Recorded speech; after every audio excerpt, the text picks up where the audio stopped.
అప్పుల బాధలు వెంటాడుతున్నాయా? అయితే 6 JVR వారి జాతిరత్నాలు ధరించండి. నమస్తే, వెల్కమ్ బ్యాక్ టు మనం టీవీ. నేను మీ రమ్య. కన్నతల్లే తన కూతుర్ని చంపేసింది అంటే నమ్ముతారా? ఇలాంటి ఉదంతాలు ఈ మధ్య కాలంలో మనం చూస్తూనే ఉన్నాం. కన్న కూతురినే అడ్డంకిగా భావించి నీటి ట్యాంకులో పడేసి మరీ హత్య చేసింది ఒక తల్లి. ఆ తల్లి రేఖను పోలీసులు అరెస్ట్ చేసి విచారణ కొనసాగిస్తున్నారు. అంటే పోలీసులు వెల్లడించిన వివరాల ప్రకారం ఒకసారి చూసుకున్నట్టయితే ఓల్డ్ అల్వాల్ ప్రాంతానికి చెందిన రేఖ, ఆమె వయసు 27 సంవత్సరాలు. కొన్నేళ్ల క్రితం రాజు అనే వ్యక్తిని వివాహం చేసుకుంది. అయితే పెళ్లికి ముందే ఆమె 7 నెలల గర్భవతిగా ఉన్న విషయం దాచిపెట్టి మరీ వివాహం చేసుకున్నట్లుగా తెలుస్తోంది. పెళ్లైన కొద్ది రోజులకే రేఖ ఒక పాపకు జన్మనివ్వడంతో ఈ విషయం బయటికి పడింది. దీంతో మోసపోయాను అని భావించిన భర్త రాజు ఆమెను వదిలేసి మరీ వెళ్ళిపోయాడు. ఆ తర్వాత రేఖ తన తల్లిదండ్రుల వద్దే ఉంటూ జీవనం కొనసాగిస్తూ ఉంటుంది. అయితే ఈ క్రమంలోనే సమీపంలో ఉన్న ఓ కిరాణా దుకాణంలో పనిచేస్తున్న సాయి, అతని వయసు 21 సంవత్సరాలు.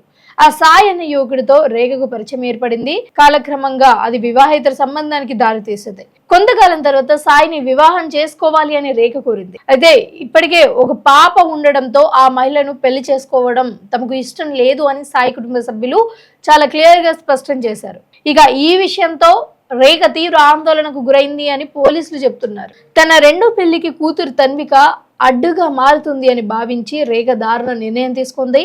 తన 6 సంవత్సరాల కూతురు అంటే 9 నెలలు గర్భంలో మోసి బయటకు వచ్చిన తర్వాత కూడా 6 సంవత్సరాలు కలిసి ఉన్నారు అంటే మంచిగా చూసుకుంది. అంటే ఈ కాలంలో అంతా కూడా తన కూతురుతో ఉన్న జ్ఞాపకాలు కావచ్చు, ప్రేమ కావచ్చు, వాళ్ళిద్దరి మధ్యలో ఏర్పడిన ఎమోషనల్ బాండ్ కావచ్చు, ఇవేవి కూడా ఆలోచించకుండా అలాంటి దారుణానికి అయితే ఒడికట్టింది. ఇక ఇంట్లో ఎవ్వరు లేని సమయాన్ని గమనించి చిన్నారిని ఇంటి మేడపైకి తీసుకెళ్ళింది. అక్కడ ఉన్న నీటి ట్యాంకులో పాపను పడేసి మూత పెట్టింది. అందరితో ఆగకుండా ట్యాంక్ నిండా నీటిని నింపి చిన్నారిని బయటపడే అవకాశం లేకుండా చేసింది. ఊపిరాడక తన్విక అక్కడికక్కడి మృతి చెందినట్లుగా పోలీసులు అనుమానిస్తున్నారు. అనంతరం ఏమీ తెలియనట్లుగా ప్రవర్తించిన రేఖ తన కూతురు కనిపించడం లేదు అని కుటుంబ సభ్యులకు చెప్పింది. ఆమె ప్రవర్తనపై అనుమానం వచ్చిన సోదరి శ్వేత వెంటనే పోలీసులకు సమాచారం అందించింది. ఇక ఘటనా స్థలానికి చేరుకున్న పోలీసులు ఇంటి పరిసర ప్రాంతాలలో సీసీ కెమెరాల ఫుటేజ్లను పరిశీలించారు. అందులో రేఖ తన కూతుర్ని మేడపైకి తీసుకొని వెళ్లి కొద్దిసేపటి తర్వాత ఒంటరిగా కిందికి రావడం గమనించారు పోలీసులు. ఇక దీంతో పోలీసులు రేఖను అదుపులోకి తీసుకొని మరీ ప్రశ్నించారు. మొదట పొంతన లేని సమాధానాలు చెప్పిన రేఖ తర్వాత పోలీసులు గట్టిగా అంటే విచారణలో చాలా తీవ్ర స్థాయికి తీసుకొని వెళ్ళిన తర్వాత చివరికి తానే హత్య చేసినట్లుగా ఒప్పుకుంది. తన భవిష్యత్తు జీవితానికి కూతురు అడ్డంకిగా ఉంటుంది అని భావించి ఈ ఉగంతానికైతే పాల్పడినట్లుగా వెల్లడించారు. దీనికి సంబంధించి అసలు చూసుకున్నట్లయితే దాని తర్వాత ఆ చిన్నారిని మృతదేహాన్ని ట్యాంకు నుంచి బయటికి తీసి పోస్ట్ మార్టం నిమిత్తం తరలించారు. ఈ ఘటనపై హత్య కేసు నమోదు చేసిన పోలీసులు రేఖను అరెస్ట్ చేశారు. అలాగే ఈ వ్యవహారంలో ప్రియుడు సాయి పాత్రపై కూడా ఇక్కడ కొంచెం అనుమానాలు అయితే వ్యక్తమవుతున్నాయి. మరి అతనిపై కూడా కేసు నమోదు చేసి విచారణ చేపట్టారు. కానీ ఈ దారుణ ఘటన స్థానికంగా తీవ్ర విషాదాన్ని అయితే నింపగా చిన్నారి తన్విక మృతితో ప్రాంత ప్రజలందరూ కూడా ఆగ్రహం వ్యక్తం చేస్తున్నారు. ప్రేమ పేరుతో స్వార్థానికి లోనై ఓ తల్లి తన సొంత కూతుర్నే కడతీర్చడం, అసలు ఇది సమాజానికి ఎలాంటి మెసేజ్ వెళ్తుంది అన్నదైతే బాధాకరంగా అనిపిస్తుంది. చివరిగా ఆ అమాయక ప్రాణం ఇలా ముగియడం ప్రతి ఒక్కరికి కూడా ఇది దిగ్భ్రాంతికి గురి చేస్తుంది. పోలీసులు కేసును అన్ని కోణాలలో కూడా దర్యాప్తు చేస్తున్నారు. కానీ ఇక్కడ ఒక విషయం గుర్తుంచుకోవాలి, తన తల్లే తన కూతుర్ని మేడపైకి తీసుకొని వెళ్ళి మరి ట్యాంకులో వేసింది అంటే దీనికి ఆల్రెడీ ఒక పక్క ప్లాన్ వేసినట్లుగా కనిపిస్తుంది.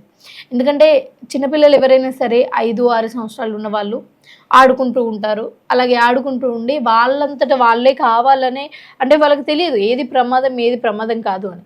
సో అలాంటి సందర్భాలలో పిల్లలు అంటే కింద పడిపోవడం కానీ, బిల్డింగ్ పైకి వెళ్ళి అక్కడి నుంచి పడిపోవడం కానీ, ఇలాంటి సందర్భాలు మనం చూస్తూ ఉంటాం కదా. సో అలానే అంటే ఆ నీటిలో పడేసి ఎవరన్నా అడిగితే లేకపోతే మృతదేహం బయటకు వచ్చినప్పుడు అయ్యో నా పాపే ఇలా అయిపోయింది, తనంతట తానే అక్కడ దూకింది అని చెప్పుకునే ప్రచారం చేద్దాము అన్నట్లుగా అయితే తను ప్రయత్నించింది. బట్ ఎట్టుకేలకు ఆ ఒక్క సీసీటీవీ ఫుటేజ్లో గింట తను బయటకు వచ్చి అంటే ఆ సీసీటీవీలో తన కూతుర్ని పైకి తీసుకొని వెళ్ళే ఫుటేజ్ ఒకవేళ లేకపోతే తప్పకుండా ఇలాంటి ఒక ప్లాన్ కానీ లేకపోతే ఇలాంటి ఒక స్క్రిప్ట్ రెడీ చేసుకొని ప్రతి ఒక్కరికి కూడా ఇదే చెప్పుకునేదేమో. సో ఎటకేలకు ఒక వివాహేతర సంబంధాలు ఏర్పరచుకొని సొంత ఇంట్లో కుటుంబ సభ్యులనే, భార్యను కావచ్చు, లేకపోతే భర్త భార్యను కావచ్చు, కుటుంబ సభ్యులనే కావచ్చు, ఇవన్నీ ఇలాంటి ఉదాంతాలు మనం చూస్తూనే ఉన్నాం.